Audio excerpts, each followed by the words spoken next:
Mesdames, Mesdemoiselles, Messieurs, chers amis, frères et sœurs, bonsoir. Je suis ravi d'être avec vous, même si je ne vous vois pas. Nous sommes ensemble, n'est-ce pas? Ok, nous sommes ensemble. Et je ne doute pas un seul instant que cette église est remplie d'anges.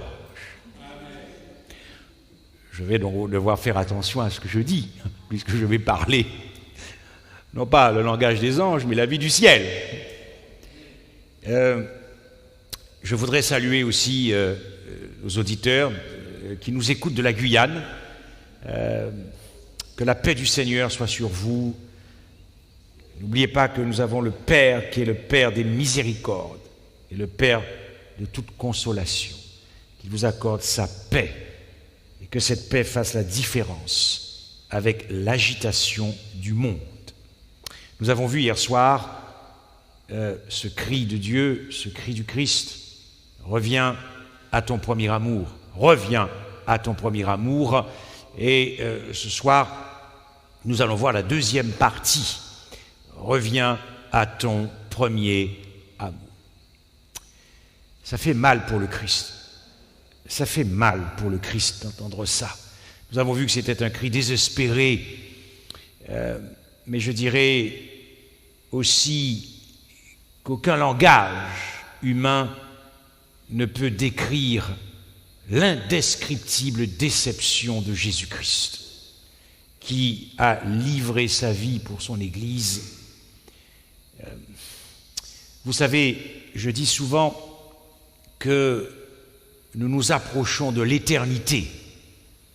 Nous nous approchons de l'éternité.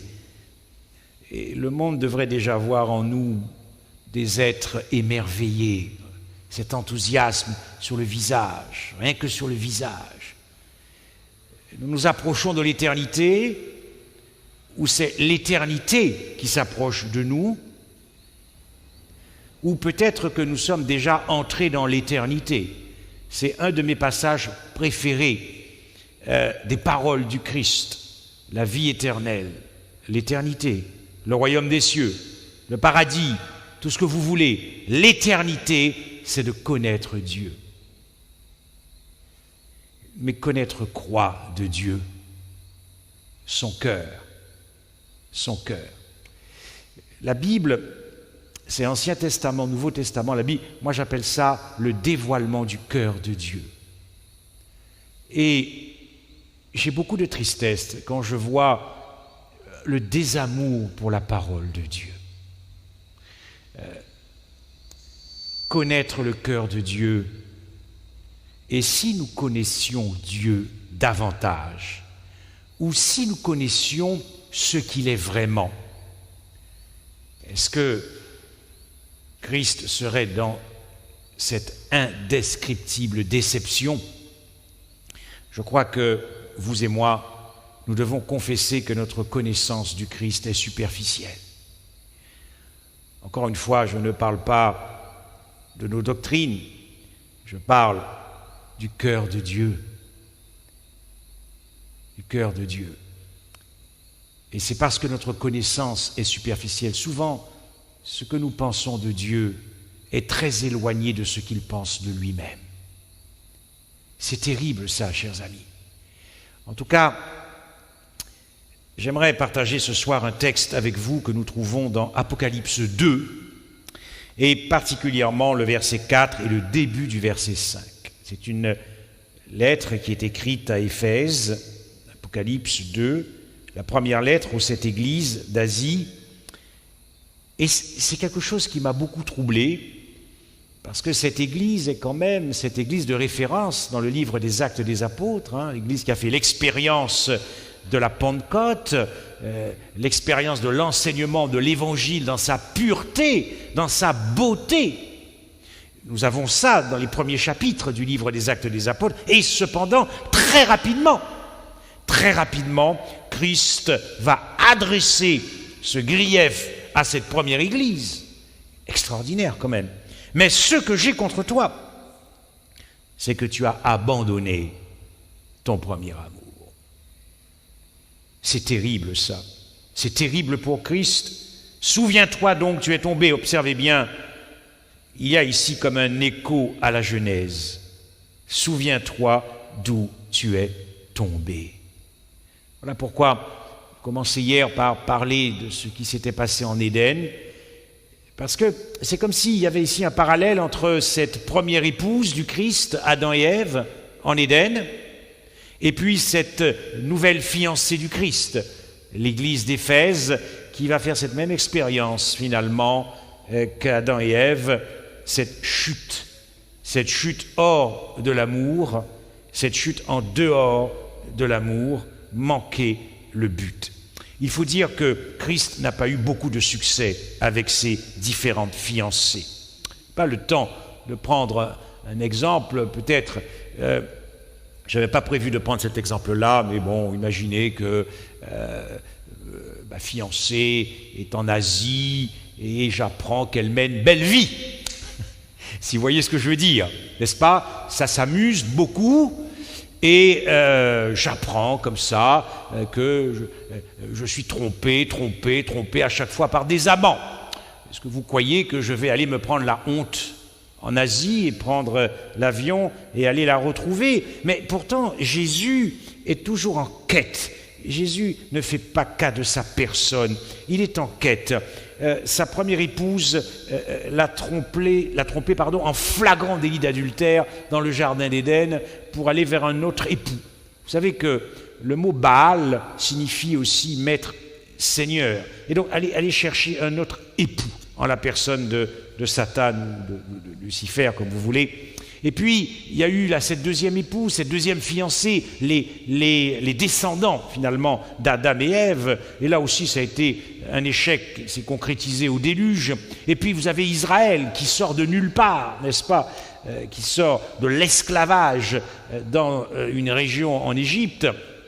Et puis, là encore, alors que Christ dit, mais ton Créateur est ton époux, et Israël va tellement fréquenter son autre époux que finalement Christ, et nous le verrons dans un des messages, dans le premier verset de Daniel, c'est extraordinaire, qui va amener son ex-épouse. Puisque tu veux aller auprès de ton nouvel époux, qui est Satan et qui a son siège à Babylone littérale à l'époque, eh bien je vais t'amener, c'est là que tu veux aller. Et il faut imaginer la détresse du Christ. Et lorsque Christ est venu, son épouse, Israël, l'a aussi rejeté. Et puis il y a eu Éphèse. Et vous voyez que Christ n'a toujours pas eu de succès avec Éphèse. Et puis dans l'histoire de l'Église, pendant ces 2000 ans, qui s'est détourné aussi de son époux, qu'on appelle Babylone, Christ n'a toujours pas eu de succès avec cette Église. Et nous arrivons à la dernière, à la 7e, n'est-ce pas? Donc, Laodicée. Alors me direz-vous, ce n'est pas ce reproche que Christ adresse à Laodicée, c'est un reproche qui est adressé à Éphèse, mais quand vous voyez la condition spirituelle de Laodicée, il est clair, naturellement, qu'elle ne connaît pas son époux. Laodicée ne connaît pas son époux, d'où cette condition spirituelle, et du coup, cet appel à l'église d'Éphèse vaut aussi. Vous savez que nous avons la possibilité d'avoir aussi, non seulement d'abord une lecture historique de cette église, ensuite une lecture prophétique, c'est cette église durant les 2000 ans, et puis une lecture personnelle et une lecture ecclésiale. Reviens à ton premier amour. Pourquoi, chers amis? Parce que, enfin, prenez ça très au sérieux. Ce sont des textes que vous connaissez. Je ne vous apprends rien. Mais il faut que ces textes pénètrent nos cœurs. Et que nous prenons ça au sérieux, parce que Christ, nous sommes dans le temps des noces. C'est ce que dit Apocalypse 19, verset 7. Réjouissons-nous, soyons dans l'allégresse, car les noces de l'agneau sont venues. Nous sommes donc dans le temps des amours. Alors, s'il y a un temps qu'il ne faut pas manquer, et qui est quand même unique dans l'histoire de la race humaine, puisqu'il faut attendre 6000 ans finalement pour que Christ trouve son épouse et que ces noces apparaissent à la fin du livre de l'Apocalypse, nous sommes dans le temps des amours. Nous sommes dans le temps.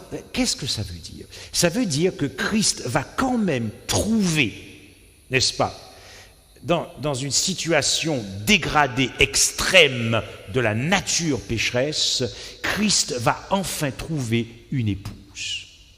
Et ce qui me plaît dans ce texte, c'est que réjouissons-nous, autrement dit, l'épouse va se réjouir de ce que devient Christ. L'épouse va se préoccuper de ce que devient Christ. Inutile de vous dire que cette relation unique, elle sera unique dans l'histoire de la race humaine et principalement dans l'histoire des croyants. Ce n'est pas rien, cette affaire. Dans le temps des noces, le temps, la saison de l'amour, c'est pour ça que hier j'ai insisté sur la question, le point de savoir, nous sommes dans quel mariage finalement? Parce que l'un des aspects du conflit cosmique, un des aspects de la fin du conflit cosmique, quand nous parlons de la marque de la bête et du sceau de Dieu, moi ce qui m'intéresse, ce n'est pas tant le signe extérieur, qui c'est autour du jour d'adoration, non, il y a quelque chose qui est tout aussi important, c'est ce que j'appelle le signe intérieur du sceau de Dieu. Est-ce que je suis dans l'alliance divine, ce mariage qui est scellé par le sceau de Dieu, ou est-ce que je suis dans l'alliance luciférienne, qui est aussi le mariage de cette prostituée d'Apocalypse 17 avec son époux et qui est scellé par la marque de la bête? C'est l'un des enjeux final du conflit cosmique. Est-ce que je suis équipé de l'amour récède agapé, avec toutes les profondeurs que ce mot signifie en hébreu, récède, ou alors est-ce que je suis équipé de l'amour luciférien? Si je suis équipé de l'amour luciférien, ce dont nous avons vu hier soir, la mentalité de Satan, c'est tout pour moi, le moi est tout. Je ne reviens pas là-dessus, mais c'est ça le caractère de la bête. Vous prenez l'amour de la bête, cet amour qui a voulu monter. Et voilà pourquoi Dieu a une épouse qui va réellement entrer dans cette alliance divine. Et voilà pourquoi cette épouse va se réjouir de ce que l'Évangile a pu produire dans la vie de cette épouse qui n'a jamais été ni vue, ni entendue en 6000 ans d'histoire, et je me réjouis personnellement d'être dans ce temps-là où Dieu pourra peser lourd, kabod, qui signifie lourd, peser lourd, qui va pouvoir peser lourd dans la vie de l'épouse. Est-ce que Christ pèse lourd dans ta vie? Est-ce que l'agneau de Dieu pèse lourd dans ma vie? Reviens à ton premier amour, mais si Jésus était là, et si Jésus parcourait ces bancs, qu'ils soient pleins ou qu'ils soient vides, il dirait dans son omniscience, mais qu'as-tu fait de tes promesses? Depuis le jour où précisément tu as voulu entrer dans l'alliance et sceller ça par le baptême d'eau et d'esprit, la question, mais qu'as-tu fait de tes promesses depuis ton baptême? Qu'as-tu fait de ton amour pour moi? Qu'as-tu fait de ton ardeur? Qu'as-tu fait de ton zèle pour moi? Devant l'univers, Jésus est en problème. Manque de gratitude, manque d'enthousiasme. Nous sommes dans une routine. C'est comme si l'ennemi nous avait aveuglés dans notre petite routine religieuse où nous tournons autour du sabbat, mais sans avoir goûté à la personne du Christ. Voilà ce cri et cette déception indescriptible du Christ.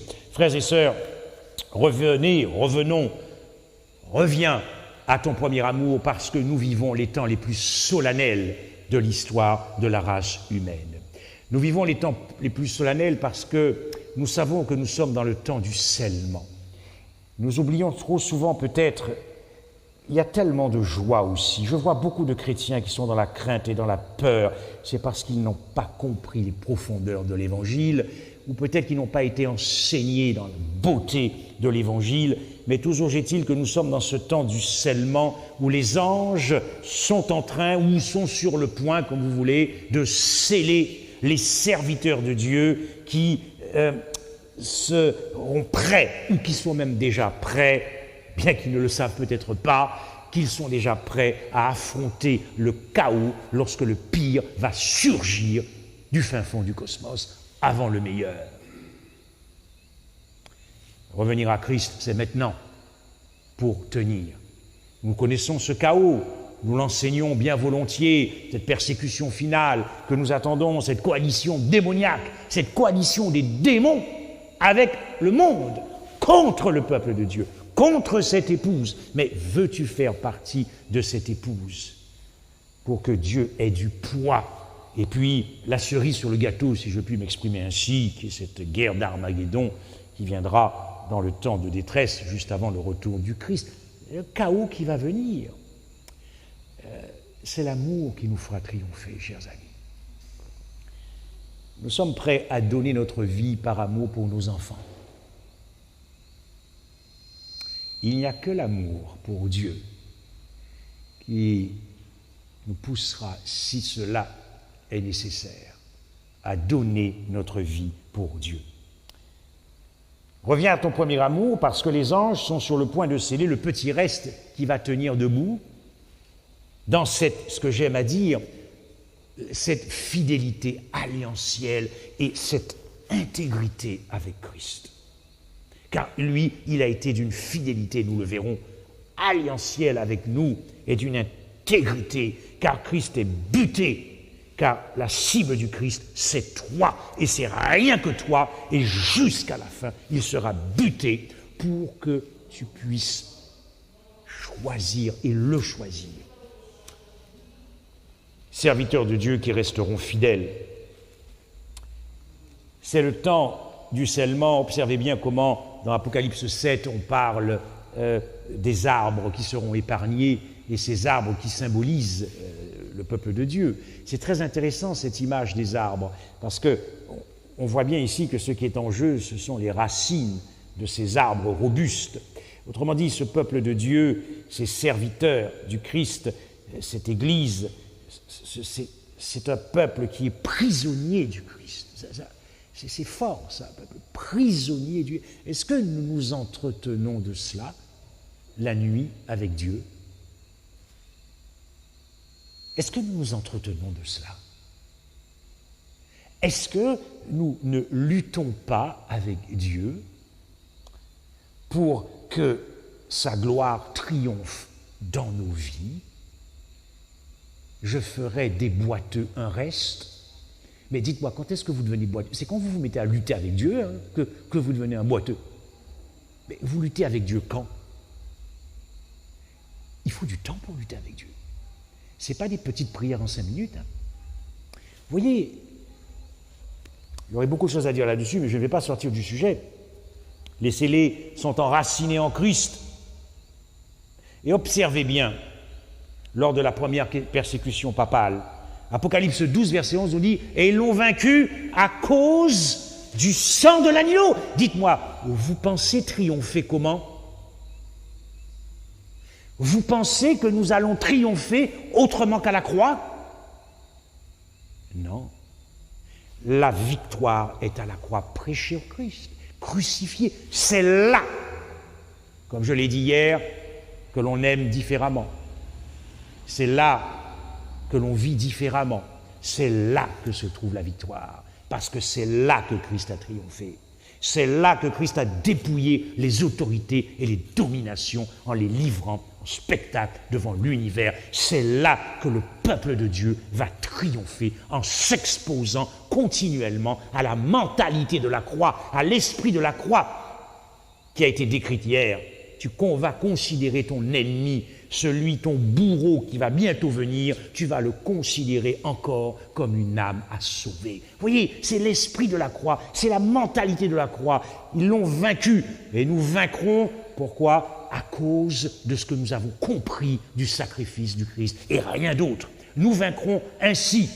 L'amour qui se bâtit sur le sacrifice du Christ est un amour qui a des fondations solides. C'est un amour qui a des fondements solides et profonds. Et cet amour ne vous lâchera pas lorsque Satan viendra tester notre amour jusqu'à l'extrême, parce que Satan est convaincu que Dieu est un peuple scellé ou pas scellé, il va tout démolir sur son passage quand viendra l'heure de la puissance des ténèbres. Est-ce que vous vous entretenez avec Dieu de cette heure? Est-ce que vous vous entretenez avec Dieu comme Christ s'est entretenu avec son Père quand est venue l'heure de la puissance des ténèbres? C'est du très sérieux, chers amis, frères et sœurs. Ainsi donc, un amour qui se bâtit et qui se construit sur la connaissance des profondeurs de la croix est un amour qui ne vous lâchera pas au temps de l'heure de la puissance des ténèbres. Observez bien ce que dit Jean. Vous savez, l'évangile de Jean est très intéressant, ainsi que ses épîtres, parce qu'il a écrit ça après avoir écrit l'Apocalypse et dévoilement de l'Apocalypse. Quand quelqu'un a reçu autant de révélations de l'Apocalypse, dont l'agneau revient le plus de fois, son évangile a été complètement conditionné par ce qu'il a vu l'Apocalypse, et il ne parle que de l'agapé, il ne parle que de l'amour. Et observez bien ce qu'il dit dans Jean 4, verset 19. « Nous l'aimons parce qu'il nous a aimés le premier. » Nous l'aimons, réponse du cœur à l'amour de Dieu. Mais réponse du cœur à l'amour de Dieu, mais dans 1 Jean 3, 16, il dit « Nous avons connu l'amour de Dieu », mais il n'y a pas que lui quand il dit ça, en ce qu'il a donné sa vie pour nous. L'univers, et il n'y aurait pas eu la croix, l'univers n'aurait pas connu ce qu'est l'agapé. C'est terrible cette affaire-là, n'est-ce pas? Dieu a démontré ce que l'amour avait dans ses tripes, Dieu a démontré ce que l'amour avait dans le ventre à Golgotha. Et Golgotha a mis tout le monde d'accord dans l'univers, et y compris les démons, qui ont reconnu la victoire de Dieu. C'est extraordinaire. Nous l'avons connu. Quand dit Jean, c'est les disciples, c'est les apôtres, n'est-ce pas? Nous l'avons connu, c'est-à-dire nous avons connu le cœur de Dieu. Mais où ont-ils connu le cœur de Dieu? À Golgotha. C'est là que l'on tombe amoureux, c'est là qu'on le demeure amoureux, c'est là, chers amis, quand vous fréquentez la croix tous les jours, quand vous cherchez à comprendre chaque jour les profondeurs de la croix, l'esprit vous remplit de cet esprit de la croix et de la mentalité de la croix, et vous ne tomberez jamais dans la routine, et vous serez toujours enthousiasmé par qui est Dieu, car la croix nous dit ce qu'est Dieu. La croix nous dévoile qui est Dieu. Et c'est extraordinaire. Et dans 1 Jean 4, verset 16, il nous dira « Nous avons connu l'amour que Dieu a envers nous et nous y avons cru. » Observez bien comment la foi vient à l'existence. La foi vient à l'existence en même temps que l'amour. Nous avons connu l'amour que Dieu a envers nous et nous y avons cru. Autrement dit, la foi va naître de l'amour, la foi va se nourrir de l'amour et la foi va agir par l'amour. Extraordinaire. Cependant, reviens à ton premier amour parce que précisément, reviens aussi à la foi. Les deux vont ensemble. Les deux sont indissociables. C'est ce que les textes de Jean nous disent. 1 Jean 4, 19, 1 Jean 4, 16, 1 Jean 3, 16 et d'autres passages dans Jean. Reviens à ton premier amour. Reviens aussi à la foi. Trouverai-je de la foi? Trouverai-je de l'amour? Trouverai-je de la foi? Les deux vont ensemble. Une foi amoureuse. Dites-moi, Jésus ne dit pas trouverai-je des églises? Ce n'est pas la préoccupation du Christ. Jésus ne dit pas trouverai-je des croyants dans les églises? Ce n'est pas du tout la préoccupation du Christ. Jésus ne dit pas trouverai-je des universités théologiques? Il y en aura. Bien.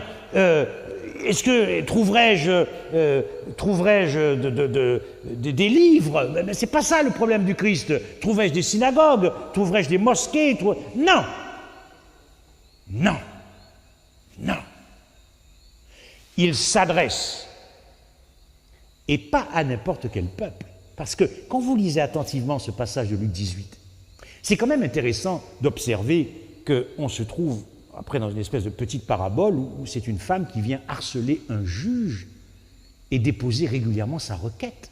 C'est comme si, on voulait dire que dans le temps du jugement, c'est-à-dire que de la bonne nouvelle,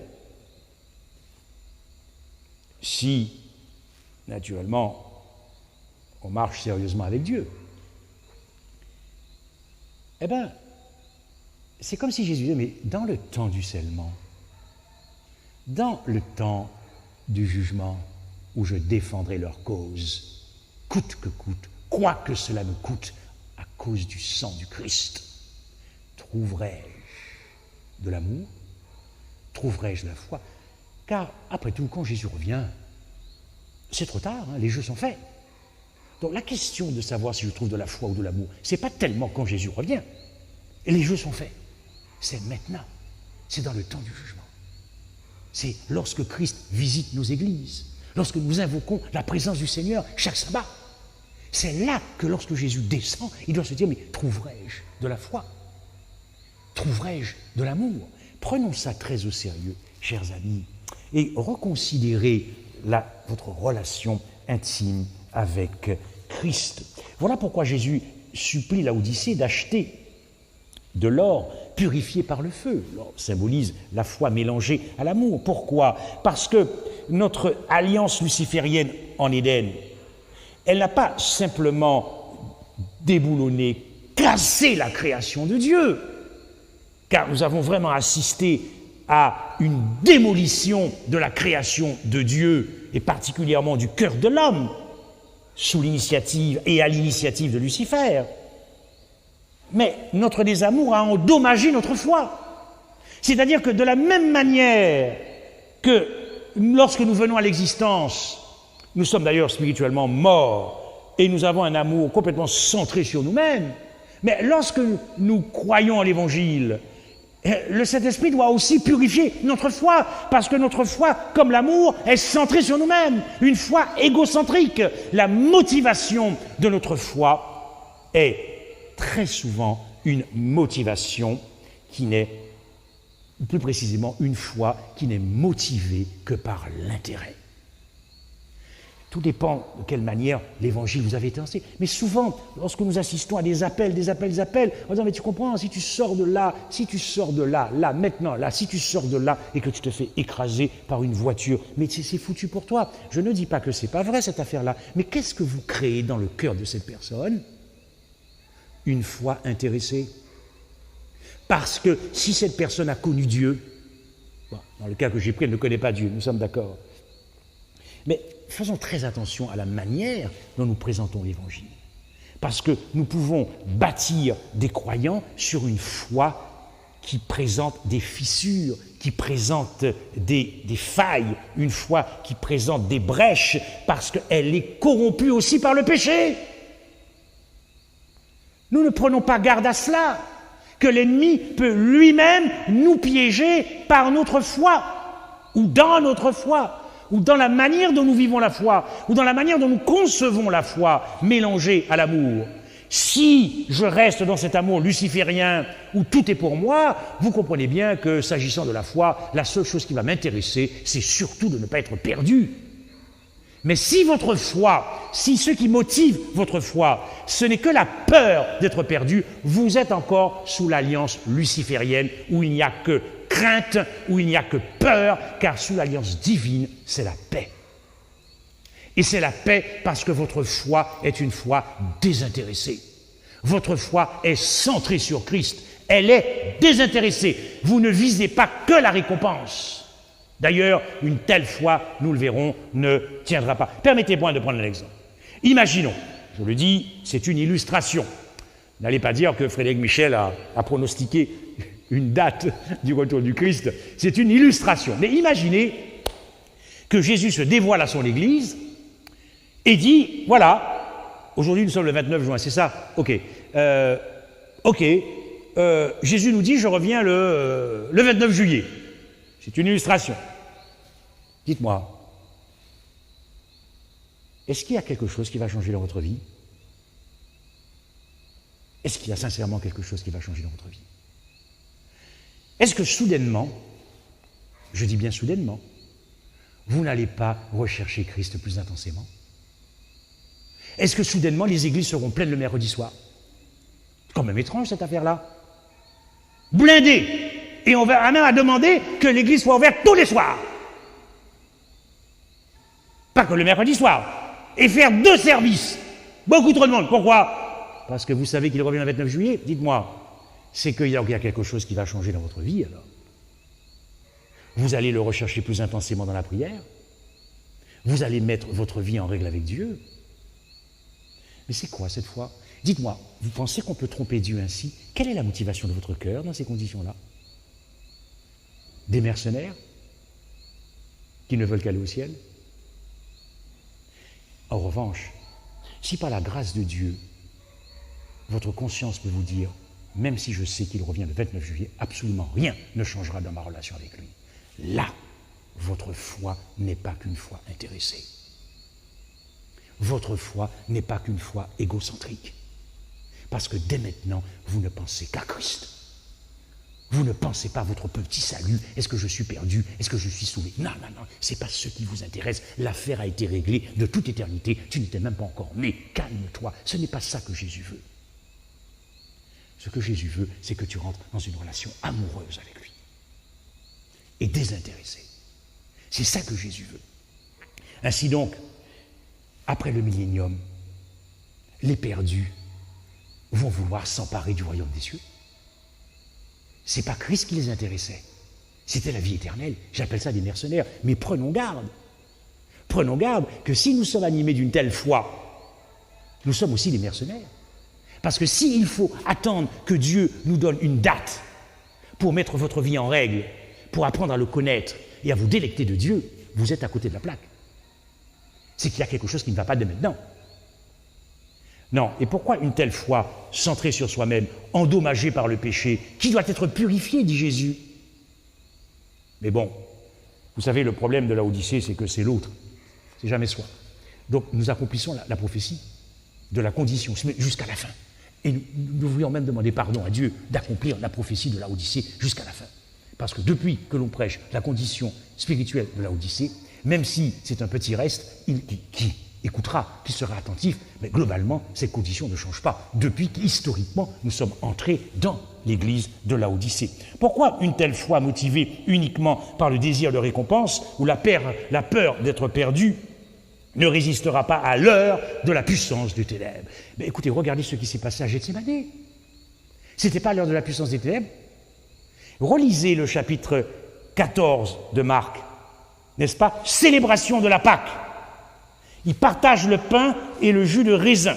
Et là, Jésus dit, il y en a un qui va me trahir. Imaginez votre pasteur de l'église de Capesterre, en pleine Sainte Seine, sous l'inspiration du Saint-Esprit, il vous dit, alors qu'on est en train de partager le pain et le vin, le jus de raisin, la moitié de cette église trahira Christ. Imaginez. Alors peut-être que le pasteur devra s'expliquer après, je n'en sais rien. Peut-être qu'il sera convoqué, je n'en sais rien. Mais là, c'est Jésus qui dit ça. Vous imaginez le décor? Ça partage le pain, ça partage le jus de raisin, lavement des pieds. Boum! Et c'est là que Jésus dit, il y en a un qui va me trahir. Mais ce n'est pas tout.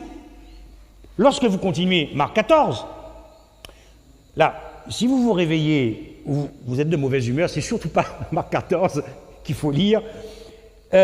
Après avoir chanté des cantiques, ça chante à tue-tête, ça chante Seigneur, ça chante, ça chante, ça chante, ça chante, et boum, Jésus dit à Pierre, tu vas me trahir. Pareil, moi j'essaie toujours d'imaginer ça et de le mettre à moi pour que ça pénètre mon cœur. Donc en pleine scène, on chante à tue-tête, à fond la caisse, et le pasteur dit, il y a la moitié de l'église qui va trahir Christ. Ambiance. Et Marc 14 finit, et tous l'abandonnèrent. Pourquoi? Faites l'autopsie. Est-ce que vous avez cherché à comprendre pourquoi il y a eu cette débâcle et cette déroute qui nous a été donnée pour nous? Pour ne pas que nous puissions faire comme les disciples, qui avait pourtant marché 3 ans et demi avec le Christ. Chers amis, la vie éternelle, c'est connaître Dieu, mais si tu ne connais pas ton ennemi, Tu es en problème aussi, hein. Je suis en problème aussi. L'autopsie de la défaite de la foi, s'agissant de Judas, amour centré sur lui-même. Il n'y a que lui qui l'intéresse. Il se voyait déjà vice-président d'Israël et ministre du budget, ministre de la trésorerie, c'est à que ça qui l'intéressait. Vous voyez, nous pouvons suivre Christ que par intérêt. Parce que nous ne savons pas, nos cœurs nous trompent très facilement. Je parle de mon expérience personnelle. Quand j'étais jeune, je croyais que c'était l'obéissance aux doctrines qui m'avaient été enseignées. Je pensais que cela suffisait. Et je pensais que c'était ça qui convertissait. Je me suis planté. Mais je me rends compte, au fil des invitations depuis un certain nombre d'années, que beaucoup ont été dans mon cas, tout en restant dans l'Église. Non, chers amis, c'est la croix qui convertit un homme. C'est le cœur de Dieu qui convertit le cœur d'un pécheur. Jésus procédait ainsi. Devant la femme adultère, Jésus n'est pas rentré dans un enseignement doctrinal. Jésus, d'abord, s'attaque à toucher le cœur, à travailler le cœur.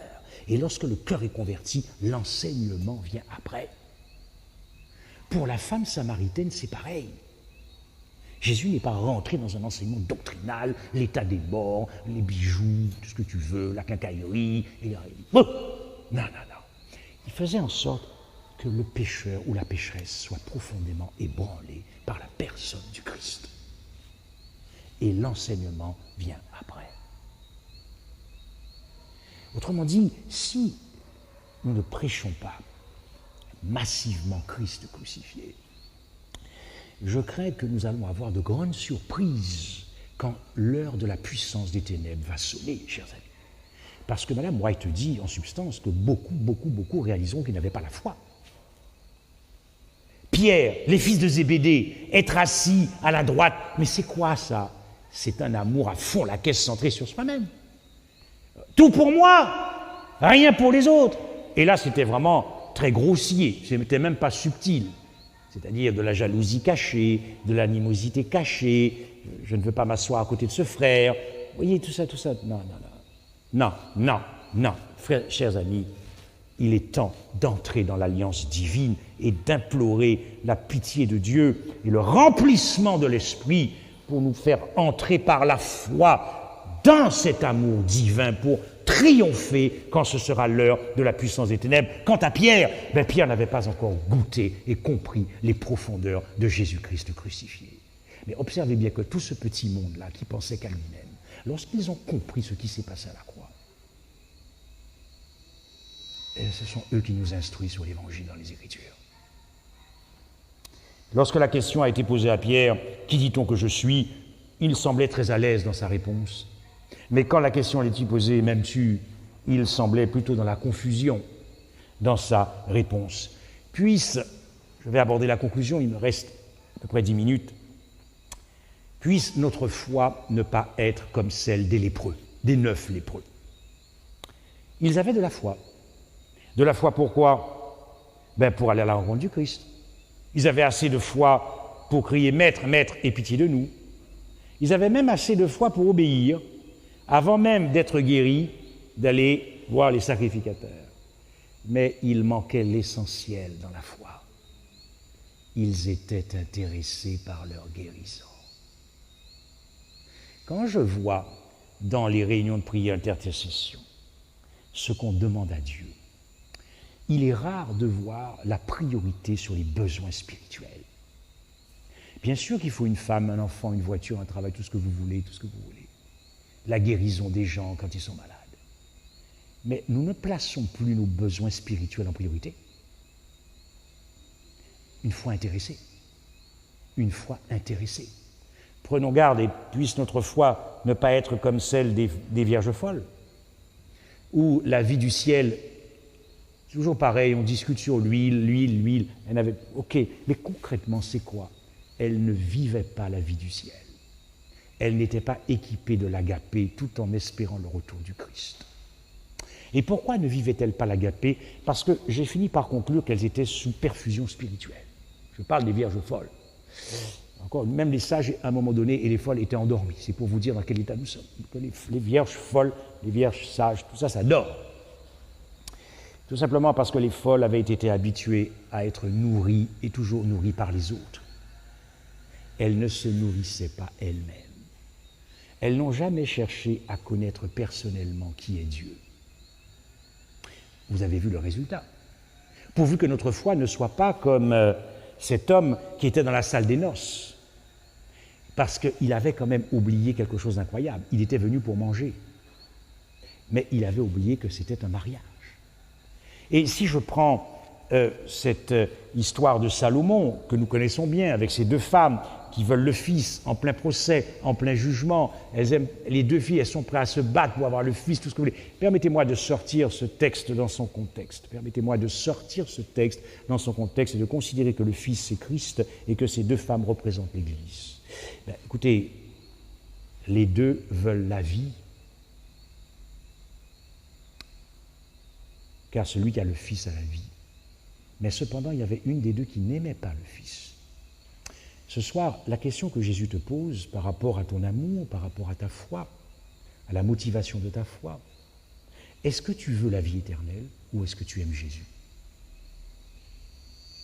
Est-ce que je veux la vie éternelle ou est-ce que j'aime Jésus? Vous verrez que la relation avec Christ n'est pas la même. En revanche, puisse notre foi être comme celle de Moïse, qui avait osé renoncer à l'éternité, puisse notre foi être celle comme Paul, qui préférait être anathème et séparé du Christ pour sauver ses frères. Vous voyez comment la foi et l'amour marchent ensemble? Reviens à ton premier amour, reviens à la foi, cette foi qui nous permettra, vous et moi, de triompher à l'heure de la puissance des ténèbres. C'est maintenant, chers amis. C'est maintenant qu'il nous faut revenir à l'essentiel. La foi d'Abraham, qui était prêt à obéir à Christ alors même qu'il n'y avait plus de vie éternelle, puisque toutes les promesses qui ont été faites, la promesse du Messie, dans ta postérité qui serait Christ et qui passerait par la descendance d'Isaac, s'il n'y a plus Isaac, c'est terminé. Abraham qui obéit alors qu'il n'y a plus d'espérance, espérant contre toute espérance, nous dira l'apôtre Paul, avez-vous la foi d'Abraham? Car les promesses ont été faites à Abraham ou à sa postérité. Si vous êtes uniquement de la postérité spirituelle d'Abraham, vous êtes héritier des promesses. Beaucoup se disent chrétiens, mais la Bible parle de la postérité d'Abraham. Et seuls ceux qui seront de la postérité d'Abraham, qui auront la foi d'Abraham, qui lui-même avait la foi du Christ, c'est ici la persévérance des saints, ceux qui gardent les commandements, qui ont l'agapé de Dieu et la foi du Christ. Tout ça, c'est la même chose. N'est-ce pas? Nous proclamons au monde la foi du Christ et de garder les commandements, mais si ceux-là même qui proclament le monde sont encore dans l'alliance luciférienne, dites-moi, quand est-ce que la terre sera éclairée de sa gloire? Puissions-nous avoir cette foi comme Esdras et Néhémie, la seule motivation de leur foi était l'intérêt de Dieu, pas leur intérêt, la réputation et l'honneur de Dieu, en exaltant Christ, que notre foi soit celle comme David, qui préférait mourir à la place d'Absalom, qui a pleuré, jeûné, qui était en deuil lorsque Saül, qui le poursuivait comme un chien, pardonnez-moi l'expression, et qui voulait le tuer, eh bien, David n'a même pas osé lever la main sur loin de l'Éternel, sachant même que Saül avait été désapprouvé par Dieu. La véritable foi est une foi qui est motivée par l'amour, qui ne recherche pas son intérêt. La véritable foi, c'est la réponse du cœur, c'est l'appréciation de cœur. Permettez-moi, pour finir, par cette citation de Madame White, c'est quand vous commencez à apprécier le prix payé pour le salut.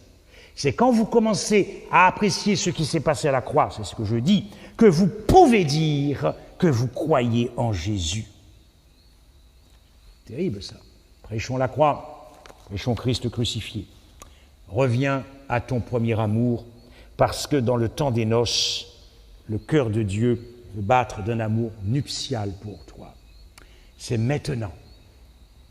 Et le texte s'achève, que celui qui a des oreilles entende ce que l'Esprit dit aux églises. Que celui qui a des oreilles ce soir entende ce que l'Esprit te dit. Reviens à ton premier amour, ce n'est que du bonheur. Amen. Nous allons prier.